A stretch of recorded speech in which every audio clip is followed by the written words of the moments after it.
Alhamdulillah alladzi arsala rasulahu bil huda wa dinil haqqi liyudhhirahu ala dini kullihi wa kafa billahi syahida wasyhadu an la ilaha illallah wa asyhadu anna muhammadan abduhu wa rasuluhu alladzi la nabiyya ba'da amma ba'du.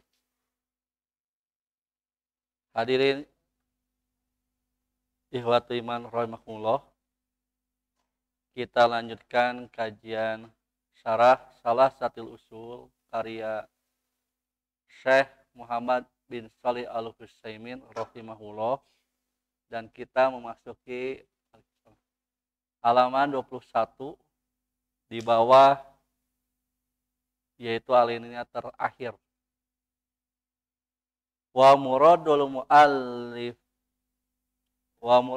muallifi huna tauhidal uluhiyati walladzi dolla fihil musyrikuna alladzina qatalahumun nabiyyu sallallahu wasallam wastabaha dima'ahum wa amwalahum wa ardahum wa diyarahum wasaba nisa'ahum wa durriyatahum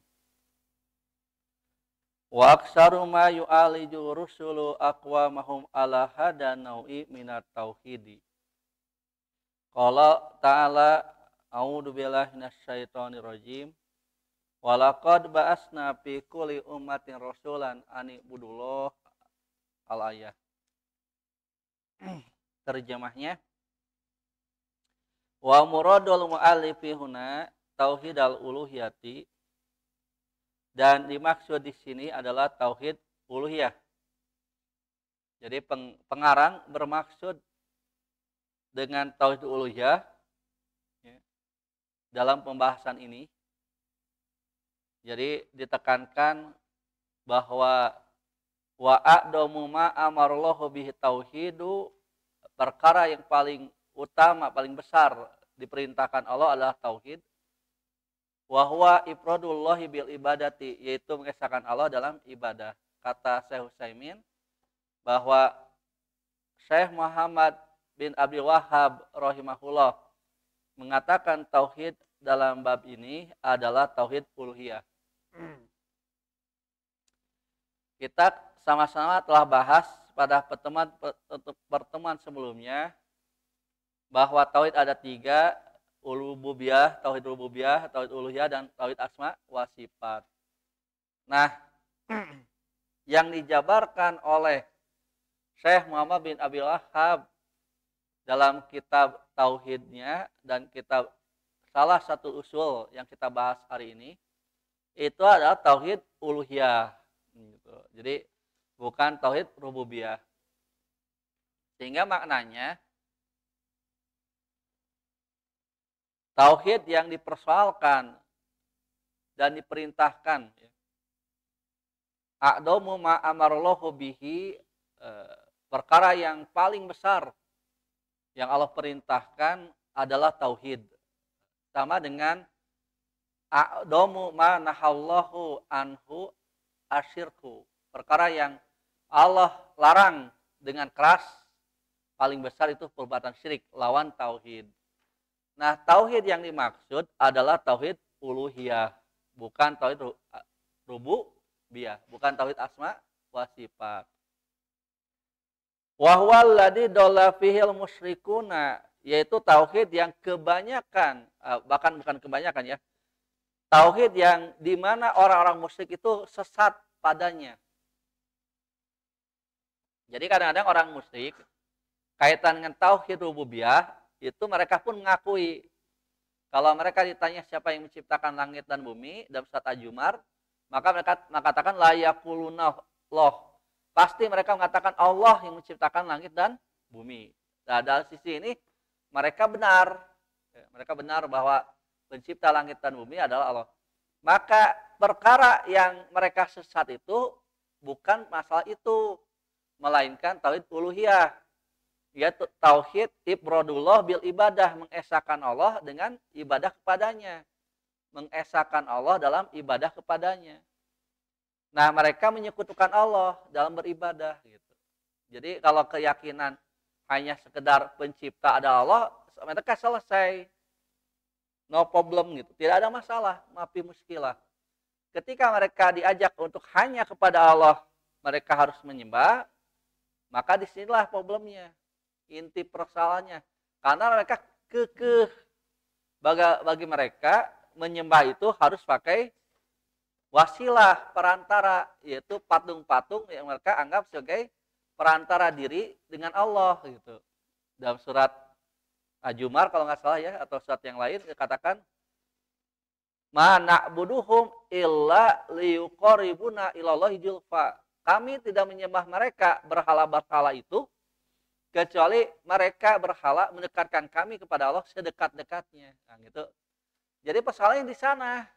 Persoalannya adalah mereka tidak bisa beribadah kepada Allah secara langsung. Mereka hanya harus melalui perantara yang terkenal Lata, Uja, Manat, dan Kubal. Tapi dalam Al-Quran ada yang disebut 3, Kubal tidak disebut. Namun dalam sejarahnya Kubal masuk kepada 4 besar dalam berhala. Bahkan patung-patung yang ada di sekitar Ka'bah ketika Rasulullah melakukan penghancuran pada saat Futuh Mekah, itu kan kurang lebih ada 360-an. Ya, 360-an patung berjejer, bayangkan. Ya, dengan para penyembah mereka. Jadi kan satu patung ada penyembahnya, satu patung ada penyembahnya kan gitu. Bayangkan betapa banyaknya patung yang dijadikan perantara mereka untuk menyembah Allah. Masing-masing kabilah mungkin punya satu patung. Nah itu langsung dihancurkan ketika Rasulullah SAW mengalahkan peristiwa Futuh Mekah, pembukaan kota Mekah, penaklukan kota Mekah. Nah, makanya kesesatan orang musyrik di zaman Rasulullah SAW itu karena mereka tidak langsung menyembah Allah. Mereka tidak hanya menyembah Allah, kadang-kadang mereka menyembah Allah juga menyembah yang lainnya. Atau mereka hanya menyembah yang lainnya gitu. Itu persoalannya. Alladzina qatalahumun nabiyyu sallallahu yang oleh Nabi SAW mereka diperangi.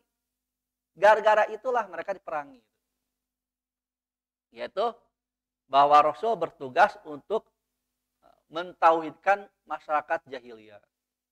Yaitu dalam hal apa? Tauhid uluhiyah. Sebab kalau masalah tauhid rububiyah, mereka pun akur dengan kita, sama. Mereka pun yakini pencipta langit dan bumi Allah, pengurus alam semesta Allah. Nggak ada masalah dengan mereka gitu. Di dalam konsep tauhid rububiyah untuk kafir jahiliyah. Kafir jahiliyah Quraisy yang dihadapi Rasulullah SAW. Walaupun pada kenyataannya ada kafir-kafir lain yang menolak bahwa Allah pencipta alam semesta, ada. Tapi yang dihadapi Rasul saat itu, kafir jahiliyah, orang yang ngerti bahwa penciptanya Allah. Hanya persoalannya, takarub kepada Allah, ibadah pada Allah, harus melalui patung. Supaya lebih dekat gitu. Karena patung dianggap sebagai pelantara. Bahasa kita mah koneksi gitu. Lalu mengibaratkan, kalau kita datang ke presiden pun harus pakai perantara gitu, asistennya dan sebagainya. Itu disamakan dengan kasus pejabat manusia. Bagi Allah tidak. Ala kadar doa, dan doa itu inti ibadah. Kalau kan katakan ud'uni astajib lakum. Doa langsung kepada aku. Nanti aku akan ijabah. Nah, itu kan gambarannya bahwa kaum muslimin itu berbeda dengan kafir jahiliyah Quraisy saat itu, dengan kaum Quraisy jahiliyah itu di sisi tauhid uluhiyah gitu. Nah, padahal tauhid uluhiyah lah perkara yang paling inti dari syahadat kita. Asyhadu alla ilaha illallah. Kalimat asyhadu alla ilaha illallah itu adalah kaitan dengan pengakuan kita kepada tauhid uluhiyah Allah gitu. Bukan kepada bahwa pencipta adalah Allah. Tidak ada pencipta kecuali Allah. Itu mah bukan persoalan gitu. Yang berbeda dengan kafir jahiliyah. Walaupun untuk hari ini ada saja orang yang mengingkari bahwa Allah pencipta, itu urusan lain. Tapi persoalannya di kafir jahiliyah yang dihadapi atau mad'u ya, objek dakwah Rasulullah SAW, orang ngerti gitu. Orang ngerti bahwa soal la robba ilallah mereka terima. La robba ilallah, tidak ada Tuhan yang mengurus alam semesta kecuali Allah, mereka terima. Tetapi ketika la ilaha illallah, tidak ada Tuhan yang berhak disembah kecuali Allah, itu yang mereka tolak. Gitu. Makanya Allah perangi untuk menegakkan tauhid. Tauhid uluhiyah. Wastabaha dima'ahum wa amwalahum. Sampai-sampai karena mereka menyekutukan Allah dalam hal tauhid uluhiyah, mereka tetap menukan Allah dalam hal peribadahan, maka Allah dan Rasul pun menghalalkan darah mereka, wa amwalahum, harta mereka. Ini satu aturan syariah. Orang kafir darahnya halal ketika mereka memerangi muslim atau didakwahi menolak. Kemudian juga harta mereka, wa ardohum, bumi mereka, wa diyarohum, rumah mereka. Jadi kampung halaman mereka halal untuk kita perangi, rumah juga halal untuk kita perangi. Wasaba nisa'ahum wa duriyatahum. Dan karena itu pula wanita-wanita mereka, istri-istri mereka, kaum perempuan mereka, beserta turunan mereka itu ditawan. Sabah itu artinya menawan. Ya. Jadi itu yang dipangkal, gitu. Pokok bagaimana kaum kafir jahiliyah harus wajib menerima tauhid uluhiyah. Yaitu kita hanya menyembah kepada Allah. Jangan sampai kita menduakan Allah dalam penyembahan. Ketika kita musyrik dalam tauhid uluhiyah, batalah seluruh amal soleh orang itu. Gitu. Lain asyrokta layah batonna amaluka. Jika engkau Muhammad berbuat syirik, Nabi kita Muhammad diancam oleh Allah.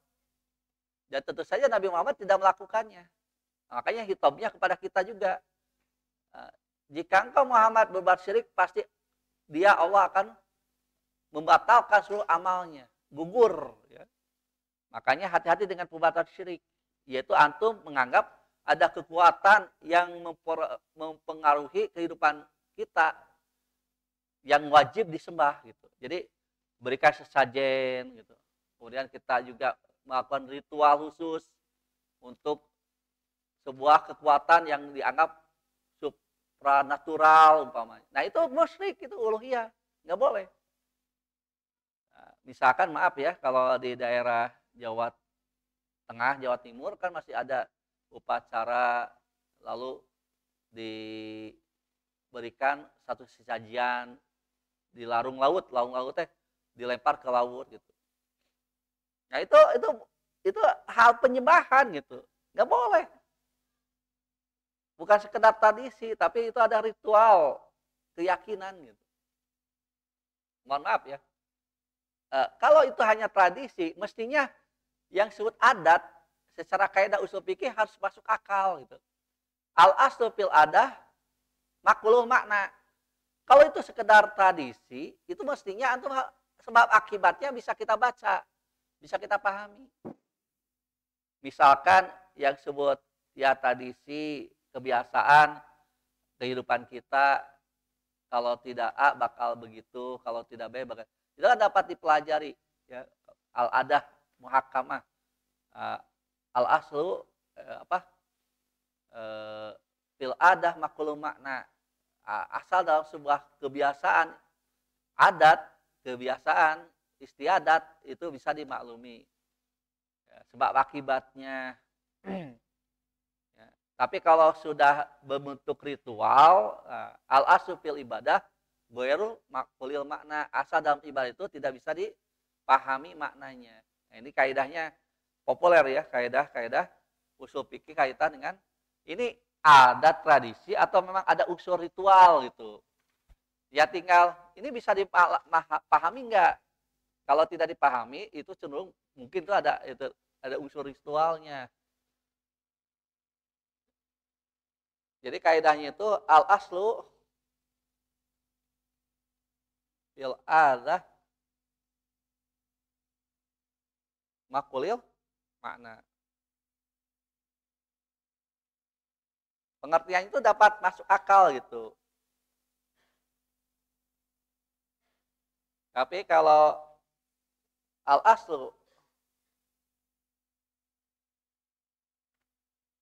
fil ibadah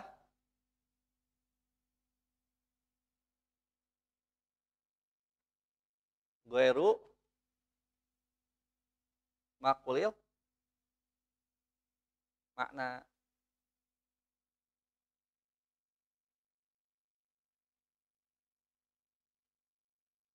Nah, misalkan ibadah sholat ya, contohnya kas sholati seperti sholat,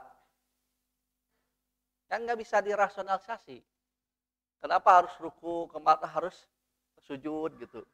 Nggak bisa, karena sholat tuh benar-benar sami'na wa atona sebagai wujud kita menyembah Allah gitu. Allah yang memesankan ibadah pada kita dan Allah yang berwenang mengaturnya sampai jumlah rakaat.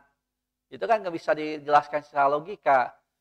Nah, itu mah hanya sebuah ritual Allah berkehendak seperti itu. Subuh 2, lohor 4, asar 4, maghrib 3, kemudian isya 4. Padahal kan subuh seger ya. Kalau isya kan 4 lelah gitu karena sudah ngantuk. Tapi 4 nggak bisa dibalikan. Oh ya saya isya nggak setundu hiji setengah we. Oh, subuh keur seger 5 rakaat we, nggak bisa ya. Itu karena tidak ada kaitan dengan sebab akibat. Goyar makul makna. Nah, saum misalkan, kenapa saum harus siang hari? Coba kalau saum malam hari kan enak ya. Sahurnya jam 4 sore gitu kan, bukannya jam 7 pagi kan. Oh, enak, segala kabeh kabeh puasanya. Kalau kalau sahurnya yang 4 ya, mulainya maghrib, bukannya subuh. Kira-kira banyak nggak yang saum? Banyak kan? Tapi karena siang gitu, ya, qobla subuh kita sahur, begitu berkumandang adzan subuh kita berhenti, imsak.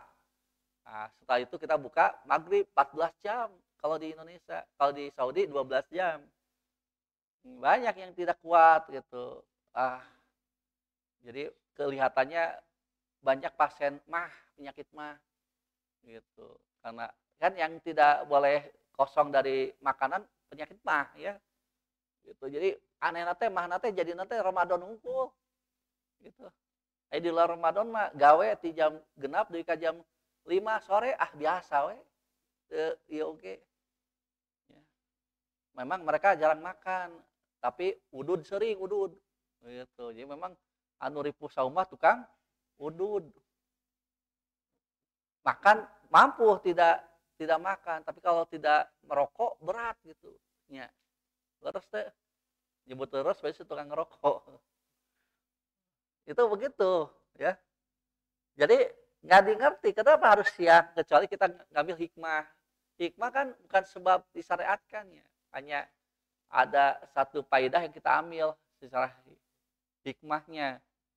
Tapi hikmah bukan jadi alasan kenapa Ramadan yang dipilih misalkan, bukan bulan Syaban. Sekarang kan sudah bulan Syaban. Kenapa bukan Muharram, saum teh gitu. Atau tapi bulan Januari itu Januarinya Februari misalkan kan gitu. Tapi yang dipilih almanak Hijriah misalkan. Itu kan semua kehendak Allah. Ya. Itu ibadah. Nah, tapi kalau ada mesti masuk akal. Kenapa misalkan kita mengadakan ya acara di siang hari, karena siang hari misalkan alasannya terang, kan bisa diukur dengan rasional kita. Nah, itu ada namanya kebiasaan. Ada. Ya.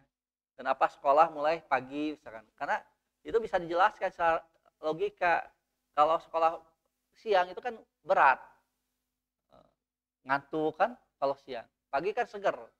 Nah itulah alasan tentang ada alasan kebiasaan, ya tradisi gitu. Bisa dijelaskan secara logika. Tapi kalau ibadah ritual gak bisa. Makanya ketika orang melemparkan sesajen ke tengah laut, adanya dewegan, ya kelapa muda, si kopi hidung tanpa gula, gitu kan. Lalu dilempar ke tengah laut. Itu tujuannya apa? Gak bisa dijelaskan oleh rasional. Coba, antum mau ngasih apa kalau ke tengah laut itu pakai dogan? Ya, ngasih ikan hiu, tebekieun. Ya, kamu si kopi, tadi gulaan nih, pahit. Nah itu kan ada unsur kepercayaan, berarti ibadah. Kategorinya ritual. Nah, itu adalah musyrik gitu. Jadi caranya gampang kalau ada mah. Bisa nggak masuk akal? Itu berarti ada.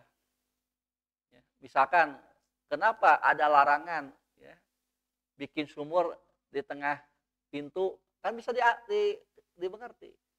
Naon cing. Nah, orang teu meunang aya pintu ya sumur di tengah pintu. Besing asup ka jero kan. Bahaya ngaliwat di soledad gitu kan. Nah, itu akal bisa menjelaskan. Tapi kalau wanita ya gadis lalu diam di kolam panto naon kaitanana coba. Ulah ulah diam di panto mesti nontot jodoh toh. Itu masuk akal nggak? Nontot jodoh jeung cicing di lawang panto. Emang kalau di tengah di sini jodohnya lancar belum tentu. Ya itu berarti kepercayaan, ya kepercayaan itu. Baik. Kemudian dikatakan wa aktsaru ma yu'aliju rusulu aqwamahum. Kebanyakan yang diobati oleh para rasul kaumnya itu ya, pengobatan yang dilakukan oleh para rasul kepada kaumnya, tentu yang dimaksud pengobatan ruhiyah, bukan jasmani, ruhnya, ruhani. Ala hada naui minat tauhid, ternyata atas bentuk tauhid ini. Maksudnya du dibeberes ku para rasul teh tauhid uluhiyah gitu. Kepercayaan, ritual, akidah terhadap masalah yang gaib yang kemudian menimbulkan satu ritual ibadah. Nah, itu diluruskan. Kata para rasul teh ini mah boleh, ini mah haram gitu. Ini mah hak, ini mah batil. Itu dijelaskan oleh para rasul. Jadi kepada Allah itu hak, kepada selain Allah batil gitu. Itu adalah tugas para rasul. Qala Allah Ta'ala, sebagaimana Allah Ta'ala berfirman, walaqad ba'asna fi kulli ummatin rasulan. Sungguh kami telah mengutus pada setiap rasul ani budullah. Mereka akan menyeru sembahlah Allah. Ada kelanjutannya sebetulnya wajtanibut taugut dan jauhilah taugut. Surat An-Nahl ayat 36. Nah, Rasul memerintahkan kaumnya ani budullah, sembah oleh kalian Allah. Semua para rasul menyeru seperti itu, semua para nabi menyeru seperti itu. Nah, ini caranya gitu dibimbing oleh Rasul. Rasul itu pembawa risalah, penjelas. Ibadah adalah pesanan Allah. Ibadah itu pesanan Allah. Allah berpesan kita harus beribadah. Nah, lalu Allah mengutus para rasul sebagai prototipe. Ngerti nggak prototipe? Contoh. Makanya kalau ingin ibadahnya terima, nih ibadah harus seperti ini. Maka dalam sholat Rasul mengatakan solu kama ra'aitumuni usolli. Sholat kamu sebagaimana kamu melihat aku sholat, karena prototipe sholat yang terima itu aku gitu. Kalau antum sholatnya tidak sesuai sunnah Nabi, siap-siap sholatnya menjadi sia-sia, tidak diterima gitu. Hadisnya populer ya, man amila amalan laisa alaihi amruna fahuwa raddun. Siapa yang mengamalkan satu amal tanpa perintah kami, maka amal tersebut raddun, mardudun. Raddun masdar, tapi mananya isim maf'ul. Mardud, ditolak, tidak diterima. Jadi Rasul itu datang kepada kita sebagai umat Islam, menjelaskan, nih cara sholatnya ini, gitu. Nih cara saum teh gini, nih cara ibadah haji itu ini. Sampai dalam ibadah haji, kan Rasul mengatakan, khudhu anni manasikakum. Ambil dariku tata cara ibadah manasik kamu sekalian. Bagaimana tawaf? Tawaf misalkan Rasul pernah lihat orang tawaf berapa jumlah tawaf? Bapak keliling tawaf itu? 7. Ketika tawaf Ka'bah di posisi sebelah mana dari mutawif? Hah? Dari orang yang tawaf, posisi Ka'bah ada di sebelah mana? Kiri. Boleh gak kalau kita kali-kali Ka'bah di kanan? Kalau Ka'bah di kanan berarti kia menang teh soal tawaf sih gitu. Penting mah 7 we, teu meunang. Apa dalilnya? Hudu ani mana sih kaku. Nah, itu dalilnya. Ambil dariku cara manasik kamu. Rasul memberikan contoh ketika tawaf Ka'bah ada sebelah kiri.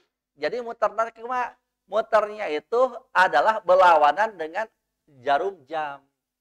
Betul nggak? Jam kan gitu 1, 2 kan gitu ya. Ya, sampai 12 berarti kan jam. Kan jam di hiji jarumnya yang menunjukkan detik ya atau menunjukkan menit juga sama.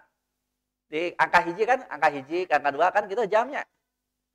Hari tawaf mah dibalik tawaf mah kieu gitu. Oh, antum belum pernah tawaf ya rupanya. Maksudnya belum pernah latihan manasik gitu kan. Oh, sekarang ada ya latihan manasik? Belum? Oh, ikutan atuh. Kan mah haji nama iraha, manasik ayeuna. Ya teu dosa atuh ya. Jadi kalau ada pelatihan manasik atuh ikut. Siapa tahu juga dipanggil antum teh ka nya Mekah jadi pembimbing segaya. Enggak gitu. Teman saya satu rekan ya dari Masjid Al-Jauhar umpamanya. Beliau marbot masjid kan suatu waktu ada yang ingin memberikan ongkos umroh kepada imamnya. Ternyata imam itu harus didampingi. Marbot itu kan dapat rezeki mendampingi. Padahal yang intinya imam masjidnya yang akan diberangkatkan, tapi marbot harus ada pendamping gitu. Karena kebetulan ya ada kekurangan secara fisik imam masjidnya, maka didampingi oleh marbot. Tuh kan rezeki mati mana we? Ikuti. Jadi tawaf itu muternya berlawanan dengan jarum jam. Nah, kemudian Ka'bah itu berapa sudut? Berapa sudut Ka'bah? Hah? Ka'bah sabab 4 sudut. Sudut. Berapa sudut? 4. 1, 2, 3, 4 kan? Yang dicium yang sudut mana? Hah? Sudut mana yang dicium oleh jamaah haji atau umroh? Yang dicium itu bukan sudutnya, tetapi hajar aswad. Berarti sudut yang ada hajar aswad. Menang tidak kalau kita sudut mana we itu hajar aswad pinuh, sudut belah dia we. Menang tuh? Nggak boleh. Kenapa? Karena Rasul mencontohkan yang dicium itu hajar aswad. Batu hitam. Hajar aswad mah sanajan hideung pada nyium. Antum hideung mah. Belum pada nyium ya. Jadi luar biasa gitu. Sa'i, sofa, marwah, nggak bisa diganti. Jadi saina pada orang Cikalong nggak bisa. Nggak boleh. Tetapnya sofa, marwah, sa'i itu. Nah, itu kan ibadah namanya. Ibadah begitu. Sami'na wa ata'na prinsipnya. Kalau ada, itu bisa dimengerti secara akal. Boleh. Kenapa begini? Karena secara logika ini akan maslahatnya lebih besar, madorotnya kecil. Nah itu adalah adat yang bisa dilakukan oleh siapapun juga. Adat. Ya. Tetapi kalau ada suatu upacara yang adat juga tidak bisa dipahami, berarti di sana ada ritual, keyakinan minimal. Seperti pengantin harus nincak endog. Tahu nggak? Pernah kan atau menyaksikan ada pengantin nincak endog? Dog naon? Dog puyuh, dog ayam. Menang tadi diganti dog puyuh. Temen, itu mah kepercayaan. Nggak bisa, itu harus oleh dog ayam. Coba dog puyuh leutik teuing. Nggak bisa itu. Coba antum iseng-iseng kasih ibunya, Bu, boleh nggak gantilah dogna ulah dog cak-cak we. we teu bucat dog cacak mah. Tahu dog cacak? Nu manis-manis kan dog cacak ngaranna teh. Ibu ikhwatul iman, jadi itu kan ada satu kepercayaan gitu. Ada satu kepercayaan kalau tidak bisa dijelaskan dengan akal. Adat masih gak ngebangun rumah, dihitung konstruksinya, dihitung betonnya. Nah, itu adat namanya. Itu perkara duniawi yang kita bisa pikirkan dengan logika gitu.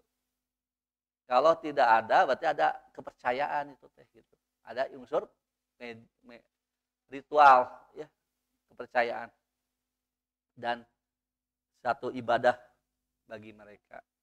Baik, kita lanjutkan dulu. Fal ibadatu la tasihu illa lillahi azza wa jalla. Maka ibadah tidak benar, tidak sah illa kecuali lillahi azza wa jalla. Diperuntukkan Allah. Ini namanya qasdun, niat. Niatnya karena Allah. Ya, kadang-kadang secara fikih dianggap sah, tetapi kalau secara tauhid itu dianggap tidak sah. Ibadah ria, ingin dipuji, ingin dilihat orang, lalu ingin dinilai orang. Nah, itu tidak sah pahalanya.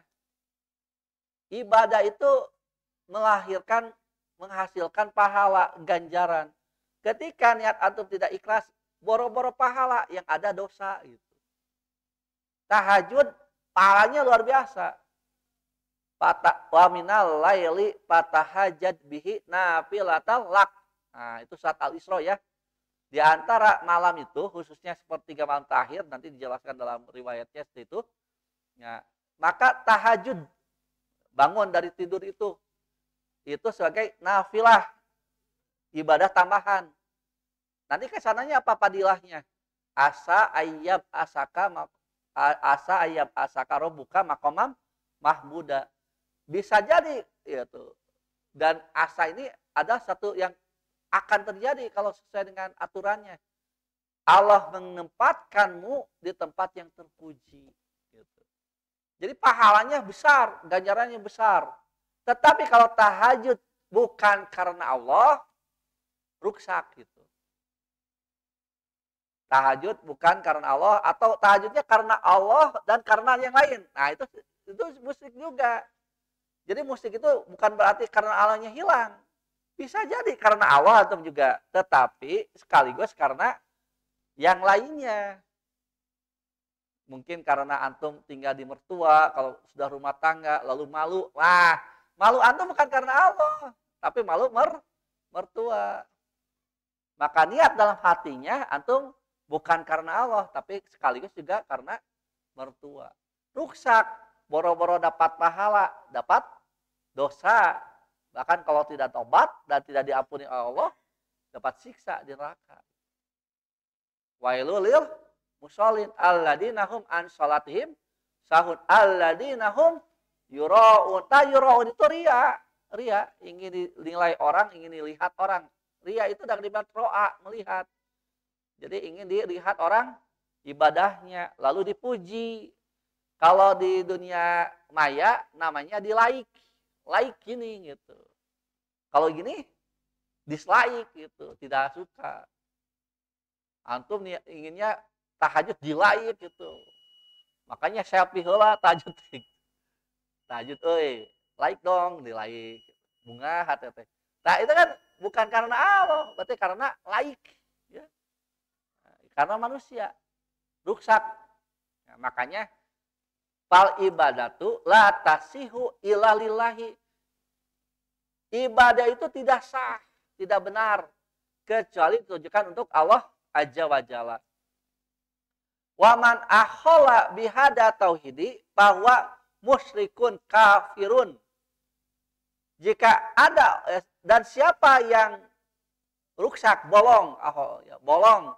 Apa bolong katanya? Ruksak lah, umumnya ruksak. Dengan tauhid ini atau kosong dari tauhid ini, maka ia musyrik kafir. Tuh. Ibadah nanti karena Allahan gitu.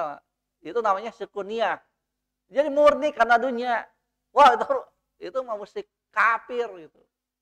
Kalau ria, syirku asgor, dia tetap muslim. Syirku asgor, muslim yang fasik gitu. Ria itu. Ria mah ada karena Allahnya. Tapi sekaligus karena manusia. Gitu. Itu ria. Atau antum nanti ketika sudah aktif jadi mubalik, juru dakwah, hati-hati. Antum dakwah harus diniatkan karena Allah. Bukan karena yang lain, bukan duniawi. Umumnya kita mengenal dengan istilah amplop. Kayak ditinggali, iya di jamaah sabar amplopna, gede, bere hadis mutawatir. Ya. Pas pakai, oh imam masihna leutik, hadis doi karunya anu ieu teu di amplopan hadis baudu, hadis palsu. Enggak boleh atuh mempermainkan agama seperti itu. Niat antum itu ibadah. Ngajar dakwah itu ibadah. Nanti Allah akan memperhatikan rezeki antum. Rezeki dijamin oleh Allah. Pasti ada rezeki dari Allah. Hatta antum kalau ngajar tidak dibayar sekalipun, ada balasan. Dan bukan hanya akhirat, di dunia juga ada balasan. Kebaikan itu hal jazaul ihsan ilal ihsan. Tidak ada balasan kebaikan kecuali kebaikan. Hanya kita tidak tahu bahwa itu balasan atas kebaikan kita. Nggak ada yang rugi sebetulnya buat baik itu. Nah, termasuk antum ngajar. Itu kan kebaikan. Ngajar berat tuh. Ya. Apalagi di kelas baru dakna sarare, wah berat. Karasa ku ana ya. Saya ngajar misalkan terus budakna teh kali merhatikan tungkul teh sugan teh mikir ya.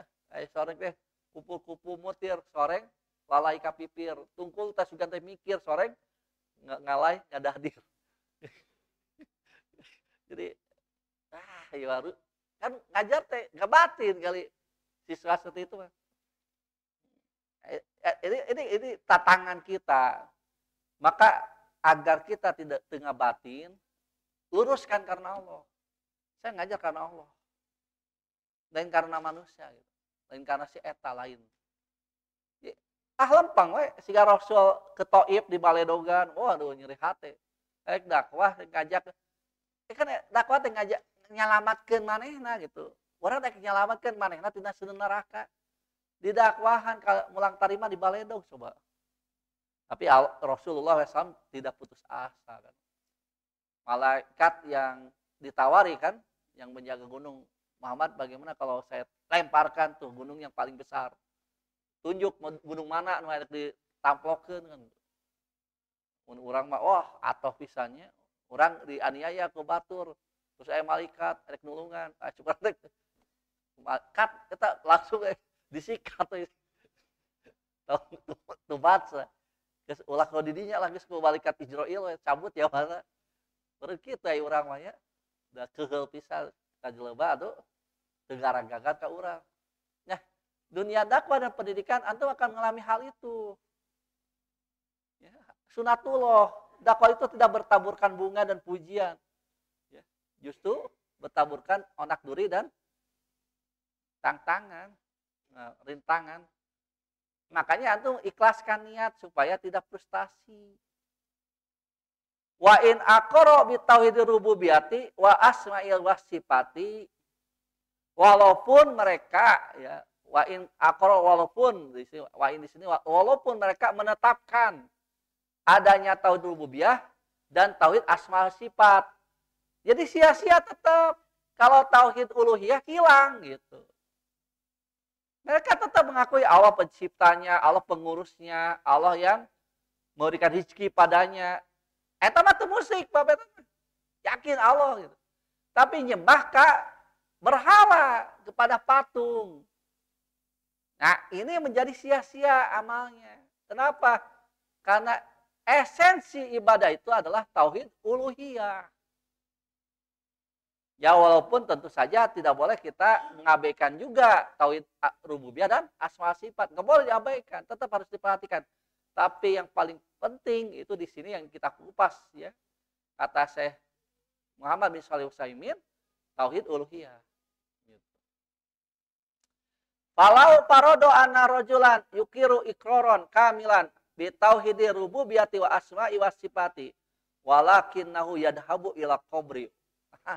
Ini berat kalau diterangkan di kampung-kampung ya, di desa-desa yang mana kebanyakan penduduknya masih ya melakukan hal ini gitu. Tapi saya yang membacakan ya, yang menyatakan ini saya Muhammad bin Shalih Utsaimin. Misalkan begini, ada seseorang menetapkan dengan ketetapan yang sempurna terhadap tauhid rububiyah dan asma sifat. Jadi tauhidnya bulat gitu terhadap tauhid rububiyah dan asma sifat. Tetapi ia suka pergi ke kuburan. Nah ini, ke pemakaman. Faya'budu sahibahu, lalu menyembah penghuni kubur.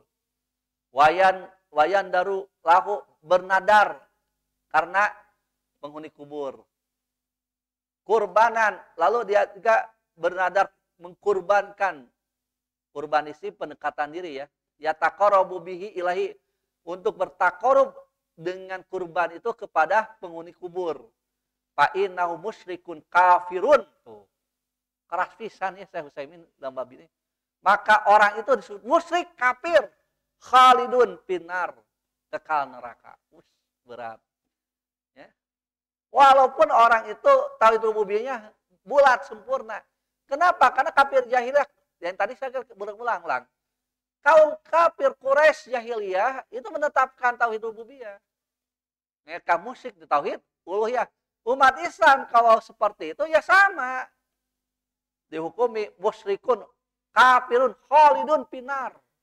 Ya kecuali kalau dia tobat sebelum meninggal ya. Kalau tobat insya Allah terima tobatnya. Ini maksudnya kemusyrikannya terbawa mati gitu. Dia meninggal di atas kemusyrikannya itu. Hati-hati ikhwah makanya. Hati-hati. Kita nggak boleh main-main dengan ya, maaf, kebiasaan datang ke pemakaman, terutama makam keramat. Tahu nggak makam keramat itu makam apa? Hah? Keramat, makam keramat. Keramat itu bahasa Indonesia bahasa apa? Awalnya bahasa Arab. Keramat itu karomah, mulia. Ya. Di orang makan keramat, angker. Salah.